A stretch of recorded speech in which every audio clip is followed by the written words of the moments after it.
Okay. ठीक है।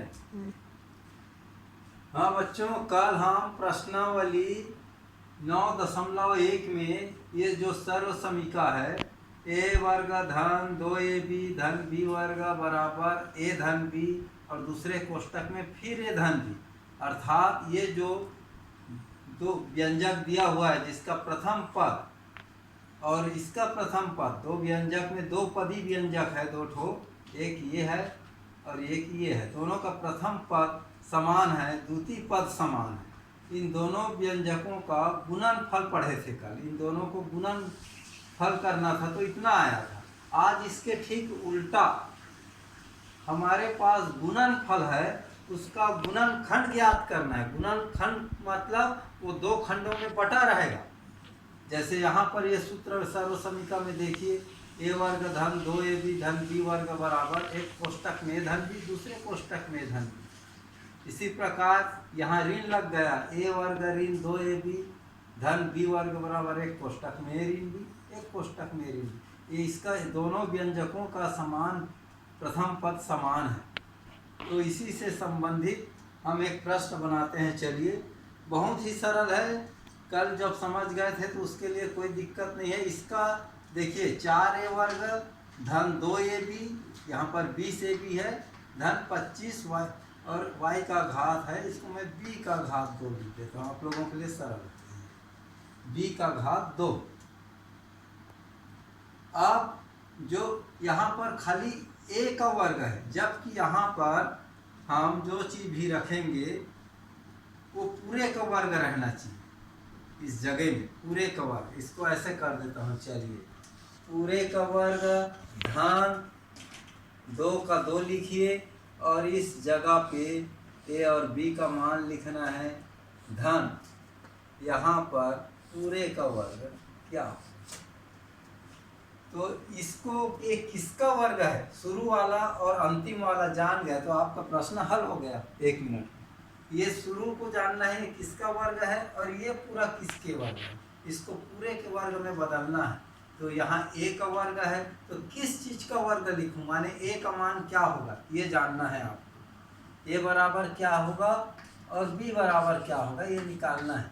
यहाँ पर देखिए a है, इसका पूरे का वर्ग है, तो हमने इस a के जगह हम क्या लिखें, तो 4a वर्ग लिखा है, तो किस चीज़ का पूरे का वर्ग लिखें, तो ये 4 किसका वर्ग है, चलिए बताइए। तो मैं लिख देता हूँ, मान लो यहाँ पर 4 को ये 2, तो 2 का घात 2 है तो ये 4 हो गया। अब ये a का वर्ग और है, चलिए इसको भी मैं यहाँ लिख दिया ये। अब 2a का घात 2, इसको हल करूँगा तो 4a वर्ग हो जाता है। यहाँ पर तो a की जगह कितना आ गया, 2a। इसी प्रकार ये b का मान यहाँ पर दिया हुआ है, अब इसको ज्ञात करना है। पूरे का वर्ग बनाऊंगा इसको, 25b वर्ग को पूरे का वर्ग, तो 25 किसका वर्ग है, 5 का। आप लोग कल और आप लोगों को बताया था 5 का वर्ग, ये 5 हो गया। और ये b वर्ग दिया है तो b को यहाँ लिख दिया, तो 5b पूरे का घात 2।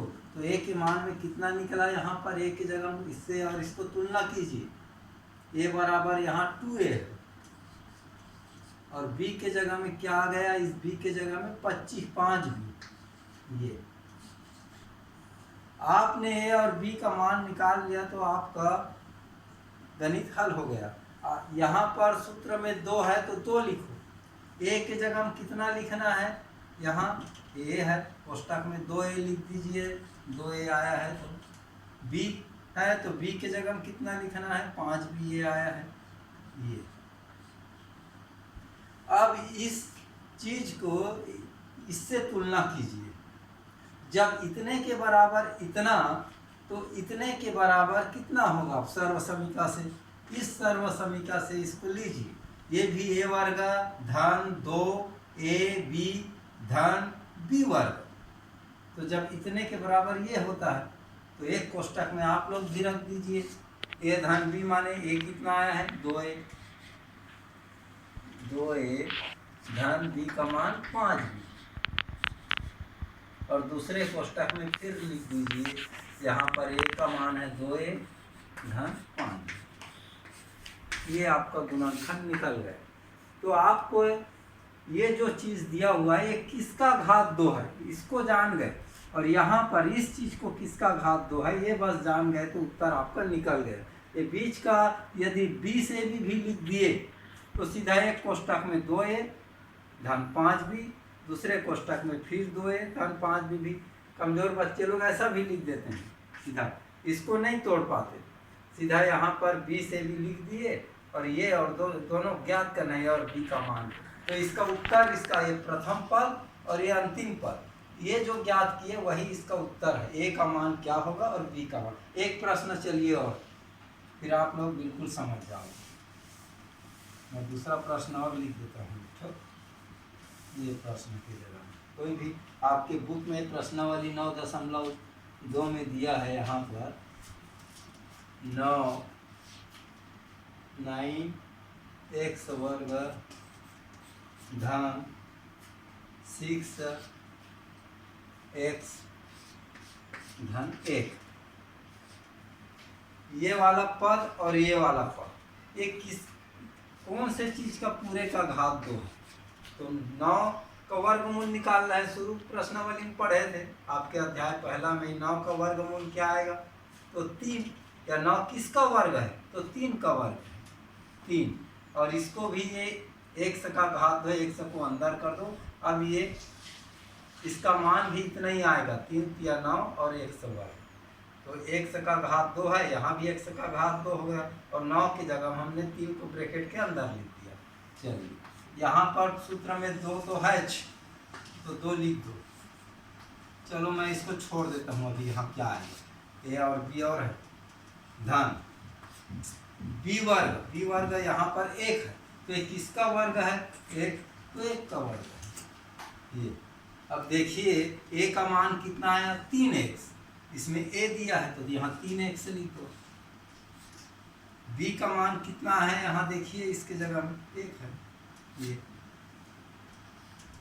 अब ये 1 का घात 2 माने 3x का घात 2, तो यहाँ a बराबर क्या आ गया 3x और b बराबर 1, ये ज्ञात हो गया। तो यहाँ पर a और b के जगह में इस मान को रख देना है, तो लिखोगे यहाँ पर सर्व समीका a वर्ग धन 2ab धन b वर्ग बराबर a धन b, दूसरे कोष्टक में a धन b से, इससे ये और ये को तुलना करना है। तो यहाँ सर्व समीका आप लोगों को लिखना पड़ेगा, सर्व समीका ऐसा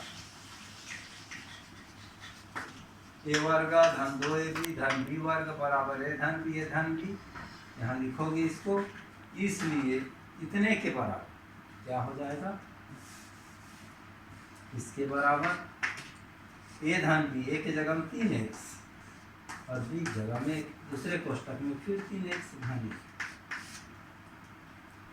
इसके जगह हम डायरेक्ट ये भी लिख दिए, मान लो एकदम कमजोर बच्चे कुछ समझ नहीं आ रहे किसका घात है, ये निकाल ले। यहाँ पर a का मान और b का मान निकाल दिए, तो एक कोष्टक में धन b, दूसरे कोष्टक में धन b लिख दो। और सर्व समीका को लिखना जरूरी है, सर्व समीका a वर्ग धन 2ab धन b वर्ग बराबर इतना होता है, तो ये भी इसी से संबंधित है। देखिए ये जो प्रश्न है इसको मैंने इससे बदल दिया है, ये a का वर्ग धन 2ab धन b का वर्ग।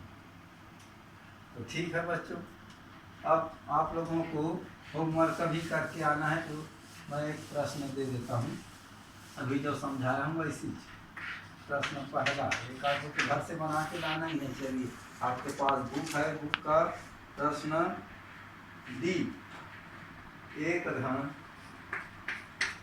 18a धन 81 b वर्ग, नहीं ये वर्ग ठीक ये। तो यहाँ a का मान कितना आएगा 1 और b का 9 है, ये बदल देना है। दूसरा प्रश्न 25a वर्ग धन 70ab धन 49b, ये दोनों सवाल हल करके लाना है। तो कई लोग अभी बता सकते हो यहाँ ए का मान कितना आएगा, किसका घात 2 होगा, पूरे का तो 25 लिख देना है, 5 25 का, ये किसका वर्ग है 5 का, और ए वर्ग है तो उसको भी अंदर में डाल दो, और ये बीच को थोड़ा छोड़ दिए रहो, यहाँ फिर इसका निकाल दो, ये दोनों का योग ये धन भी आएगा। चलिए ठीक।